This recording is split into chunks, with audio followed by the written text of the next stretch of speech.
कस्बा भुसावर से माता कैला देवी धाम करौली के लिए निकली 51 सदस्यीय पदयात्रा दूसरे दिन 16 मार्च को अपने अगले पड़ाव करौली की ओर श्रद्धा और उत्साह के साथ प्रातः 4 बजे महू इब्राहिमपुर से रवाना हुई। पदयात्रियों ने सुबह विधिवत पूजा अर्चना कर माता की आरती उतारी और जयकारों के साथ यात्रा का शुभारंभ किया। जैसे ही यात्रा आगे बढ़ी, वातावरण जय माता दी के जयकारों और भक्ति गीतों से गुंजायमान हो उठा। यात्रा के दौरान कई श्रद्धालु माता के भजनों पर झूमते और नृत्य करते दिखाई दिए। भक्ति की इस भावना में डूबे पदयात्री अपने पैरों में पड़े छालों और दर्द को भी मानो भूल गए। श्रद्धालुओं का कहना है कि माता की कृपा और आशीर्वाद ही उन्हें इतनी लंबी पदयात्रा करने की शक्ति प्रदान करता है। पदयात्रा मार्ग पर जगह जगह स्थानीय श्रद्धालुओं और सामाजिक संगठनों द्वारा भंडारों का आयोजन किया गया है, जहां पदयात्रियों की सेवा पूरे समर्पण भाव से की जा रही है। इन भंडारों में अतिथि देवो भव की परंपरा का सुंदर उदाहरण भी देखने को मिल रहा है। कहीं पदयात्रियों को ठंडा पानी, चाय और जलपान कराया जा रहा है, तो कहीं श्रद्धालुओं को भोजन के साथ साथ विभिन्न प्रकार के पकवान और प्रसाद परोसे जा रहे हैं। सेवा भावक का यह दृश्य कई स्थानों पर और भी भावुक कर देने वाला नजर आया, जहां कुछ भक्त पदयात्रियों के थके हुए पैरों की मालिश करते हुए उन्हें आराम पहुंचा रहे हैं। वहीं कई लोग दवाई पट्टी कर उनके घावों का उपचार करते भी दिखाई दे रहे हैं। इन सेवाभावी कार्यों से पदयात्रियों को काफी राहत मिल रही है और उनका उत्साह भी दोगुना हो रहा है। इस समय पूरा कैला देवी पदयात्रा मार्ग माता के जयकारों और भक्ति गीतों से गुंजायमान है। हर कदम पर भक्ति, सेवा और आस्था का अद्भुत संगम देखने को मिल रहा है। रास्ते में ग्रामीण और स्थानीय लोग भी पदयात्रियों का स्वागत कर उनका उत्साहवर्धन कर रहे हैं। पदयात्री सोनू सोनी, लक्ष्मण सैनी सहित अन्य श्रद्धालुओं ने बताया कि पूरे परिक्रमा मार्ग पर प्रशासन और पुलिस की ओर से सुरक्षा व्यवस्था पूरी तरह चाक चौबंद की गई है। जगह जगह पुलिसकर्मी तैनात हैं और यातायात व्यवस्था को भी सुचारू रूप से संचालित किया जा रहा है, जिससे किसी भी पदयात्री को कोई परेशानी नहीं हो रही है। उन्होंने बताया कि माता कैला देवी की पदयात्रा उनके लिए केवल यात्रा नहीं बल्कि आस्था और श्रद्धा का प्रतीक है।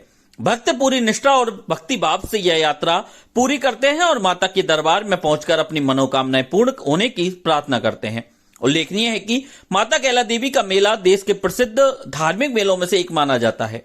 इस मेले में राजस्थान सहित देश के विभिन्न राज्यों और प्रांतों से लाखों श्रद्धालु माता के दर्शन, जात और परिक्रमा देने के लिए आते हैं। हर वर्ष लगने वाला यह मेला भक्ति, आस्था और सांस्कृतिक परंपराओं का अनूठा संगम प्रस्तुत करता है। भुसावर से करौली कैला देवी के लिए गया 51 सदस्यीय दल दूसरे दिन करौली पहुंचा, जहां उन्होंने मदन मोहन जी के भी दर्शन कर मनोकामनाएं मांगी।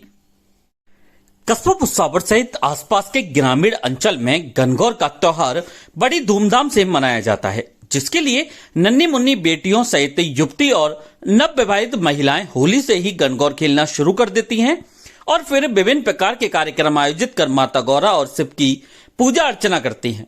गणगौर का त्योहार आते ही छोटी छोटी बालिकाओं और महिलाओं के चेहरों पर मुस्कान आ जाती है। प्रातः होते ही छोटी छोटी बालिकाएं अपने सिर पर कलश धारण कर गणगौर की गीत गाती हुई गणगौर की पूजा करती हैं। उनकी आवाज से प्रातःकाल वातावरण सुहावना हो जाता है। कस्बा भुसावर सहित ग्रामीण अंचल में बालिकाएं प्रातः जागकर नहाती हैं और फिर बाग बगीचों में जाकर अपने मंगल कलश को सजाती हैं। मंगल कलश को फूल पत्तियों से सजाने के बाद सिर पर धारण कर विभिन्न प्रकार के गीत गाती हुई एक स्थान पर पहुंचती हैं और फिर माता गौरा की पूजा अर्चना कर आशीर्वाद प्राप्त करती हैं। कस्बा वासियों का कहना है कि प्रातःकाल गणगौर खेलने वाली लड़कियों की आवाज सुनकर बहुत आनंद की प्राप्ति होती है और आसपास का वातावरण सुहावना हो जाता है। वयोवृद्ध महिलाओं ने बताया कि गणगौर का त्योहार महिलाओं के लिए बहुत मायने रखता है। महिलाएं एकजुट होकर प्रातः गणगौर की पूजा अर्चना कर परिवार की सुख कामना करती हैं। भुसावर क्षेत्र में ये नन्ही मुन्नी बच्चियां गणगौर खेलकर अपनी संस्कृति को बचाते हुए आमजन को संदेश दे रही हैं। कस्बा भुसावर के श्री जगन्नाथ पहाड़िया राजकीय उच्च माध्यमिक विद्यालय के सामने स्थित गायत्री कॉलोनी में पेयजल समस्या से जूझ रहे कॉलोनी के लोगों ने एक बार फिर उपखंड अधिकारी कार्यालय पहुंचकर अपनी समस्या से अवगत करवाया और समस्या समाधान की मांग करते हुए इटामला सड़क मार्ग स्थित मोक्षधाम वाली सप्लाई लाइन से जुड़वाने को लेकर मांग की, जिस पर उपखंड अधिकारी ने जल्द समस्या समाधान का आश्वासन देते हुए जलदाय विभाग के अधिकारियों को तुरंत समाधान के निर्देश दिए। कॉलोनी के लोगों ने उपखंड अधिकारी राधेश्याम मीणा को बताया कि कॉलोनी में पिछले कई वर्षों से पेयजल समस्या बनी हुई है, लेकिन गत सप्ताह से भारी परेशानियों का सामना कॉलोनी के लोगों को करना पड़ रहा है। कॉलोनी के लोगों ने यह भी बताया कि उपखंड अधिकारी को समस्या से अवगत करवाने के बाद जलदाय विभाग द्वारा सहानुभूति दृष्टिकोण अपनाते हुए 2 दिन तो पेयजल सप्लाई दे दी, लेकिन फिर 4 दिन से उसी समस्या से कॉलोनी के लोग जूझ रहे हैं। वहीं कॉलोनी के लोगों ने कॉलोनी की सप्लाई को इटामड़ा सड़क मार्ग स्थित मुख्यधाम वाली सप्लाई से जोड़ने को लेकर भी मांग की है, जिससे इस समस्या से निजात मिल सके। दूसरी ओर उपखंड अधिकारी राधिका मीणा ने तुरंत जलदाय विभाग के अधिकारियों को कॉलोनी की समस्या समाधान को लेकर निर्देश दिए और कॉलोनी के लोगों को समाधान का आश्वासन दिया है। पशुओं में होने वाले खुरपका मुंहपका रोग के 7वें चरण के टीकाकरण का शुभारंभ भुसावर में स्थित श्री राम गौशाला सेवा समिति में किया गया। नोडल अधिकारी डॉक्टर विजय पहाड़िया ने बताया कि टीकाकरण प्रारंभ से पूर्व नोडल क्षेत्र भुसावर के सभी अधिकारी कर्मचारियों की खंड पशु चिकित्सा एवं स्वास्थ्य अधिकारी कार्यालय भुसावर में बैठक ली गई, जिसमें खुरपका मुंहपका रोग की कार्य योजना बनाई गई और सभी के लिए लक्ष्य निर्धारित किए गए। डॉक्टर पहाड़िया ने बताया कि संपूर्ण क्षेत्र के सभी 26 संस्थानों में कार्यरत पशुधन निरीक्षकों द्वारा खुरपका मुंहपका रोग के टीकों को घर घर जाकर निःशुल्क लगाया जाएगा। इस टीकाकरण अभियान में प्रत्येक पशु के कान पर 12 डिजिट का पीला टैग लगाया जाएगा। यह टैग ऑनलाइन होगा, जिसके लिए पशुपालक के मोबाइल पर OTP आएगा। नोडल क्षेत्र भुसावर में कुल 52,000 पशुओं का टीकाकरण इस 7वें चरण में किया जाएगा। पहाड़िया ने बताया कि इस श्री राम गौशाला सेवा समिति में 100 गौवंश का टीकाकरण का शुभारंभ किया गया। टीकाकरण कार्य वेद प्रकाश शर्मा, ब्रजेंद्र पांडे, संतोष सैनी, चंद्रशेखर मोदी, मुकेश शर्मा पशुधन निरीक्षकों द्वारा किया गया है। FMDCP खुरपका मुंहपका रोग के 7वें चरण का शुभारंभ नोडल क्षेत्र भुसावर में श्री राम गौशाला सेवा समिति में प्रारंभ किया गया, जिसमें पूरे नोडल क्षेत्र भुसावर में स्थित 26 संस्थानों में के पशुधन निरीक्षकों द्वारा निःशुल्क टीकाकरण घर घर जाकर किया जाएगा। इसमें पशु के कान पर पीला टैग लगाया जाएगा और प्रत्येक वैक्सीन का ऑनलाइन दर्ज किया जाएगा, जिस पे पशुपालक के पास पे OTP आएगा। अतः सभी पशुपालकों से मेरा निवेदन है कि आपके पशुओं में खुरपका मुंहपका रोग के निःशुल्क टीकाकरण को करवाएं।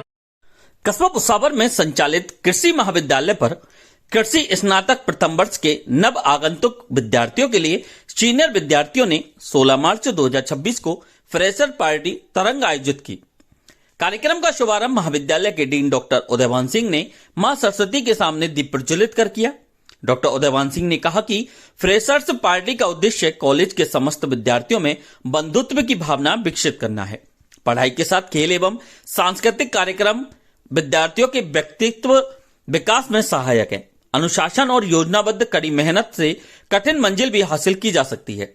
इस कार्यक्रम में दिलखुश चौधरी को मिस्टर फ्रेशर व अंजलि गुर्जर को मिस फ्रेशर के ताज से नवाजा गया। समारोह में विद्यार्थियों ने रंगारंग सांस्कृतिक कार्यक्रम प्रस्तुत किए। कार्यक्रम का संचालन छात्रा निकिता बेनीवाल व छात्र मितेश स्वर्णकार ने किया। इस अवसर पर doctor Bhanupriya Pankaj, doctor Mohit Kumar, doctor Shankar Lal Yadav सहित समस्त कॉलेज स्टाफ व विद्यार्थी उपस्थित रहे। कृषि महाविद्यालय भुसावर पर आज सीनियर विद्यार्थियों ने प्रथम वर्ष के नए विद्यार्थियों को फ्रेशर्स पार्टी दी। इसमें बड़े रंगारंग कार्यक्रम आयोजित किए गए, सांस्कृतिक कार्यक्रम आयोजित किए गए।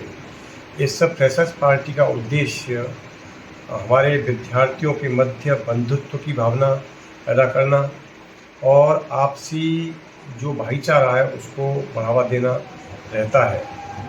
इससे परिचय भी बढ़ता है विद्यार्थियों का एक दूसरे से कि भाई जो नए विद्यार्थी आए हैं वो सीनियर विद्यार्थियों से अपना सही परिचय करके, जिससे कि किसी भी तरह की पढ़ाई संबंधी कोई समस्या है या अन्य कोई समस्या है तो उन समस्याओं का समाधान सीनियर विद्यार्थी जूनियर विद्यार्थियों का कर सकते हैं। तो ये फ्रेशर्स पार्टी न केवल मनोरंजन का साधन है बल्कि एक दूसरे से एक गहरा परिचय भी होता है, जो कि ताज़िंदगी उनके काम आता है और एक दूसरे के मित्रवत व्यवहार करते हैं और एक दूसरे की सहायता के लिए तत्पर रहते हैं। धन्यवाद।